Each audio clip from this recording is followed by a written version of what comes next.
Tu vois? Phil LaMarr est né en Californie, à Los Angeles, le 24 janvier 1967. Sa carrière de doubleur débute très tôt quand, en pleine étude au lycée, il joue un des enfants dans le dessin animé de Mr. T. Il finit ses études à l'université de Yale, où il aide la fondation de la troupe d'impro Purple Crayon.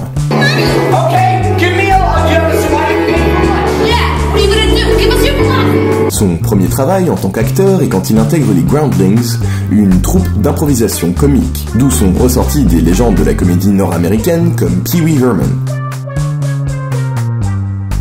Il continue sa carrière dans le doublage, tout en multipliant les petits boulots dans des productions prestigieuses telles que LucasArts avec Monkey Island 2 LeChuck's Revenge en 1991, ou encore la NBC avec Le Prince de Bel-Air en 1993. Phil rencontre un petit réalisateur montant à Hollywood du nom de Quentin Tarantino lors d'un spectacle d'improvisation.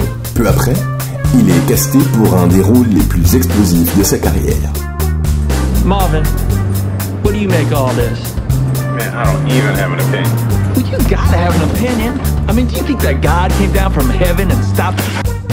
They shot the scenes with Quentin Tarantino and Jimmy and the cleaning the car and all of that stuff before I arrived on set.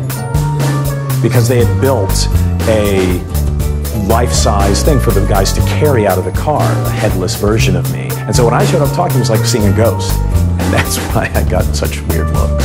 Il poursuit toujours, jonglant allègrement dans son large panel de talents, contribuant écriture et performance pour Mad TV, une émission qui compile des sketchs parodiques. Cool view! Huh, I can see all my roots! Hey, there's a pig in line! Hey, Pete! Pete! Ow!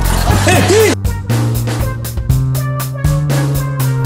C'est à la fin des années 90 qu'il commence un des rôles les plus persistants de sa carrière, Hermes Conrad, membre de l'équipage dans Futurama. Au début des années 2000, il enchaîne les rôles pour les dessins animés, notamment pour l'adaptation cartoon de Buzz l'éclair, Static Shock, où il se paye le luxe de jouer plusieurs personnages, ainsi que le maintenant cultissime Samurai Jack. 2001 marque son arrivée dans plusieurs rôles marquants du jeu vidéo tels que Vamp dans Metal Gear Solid 2 et Sig dans Jak 2, des rôles qu'il maintiendra tout au long des deux séries respectives.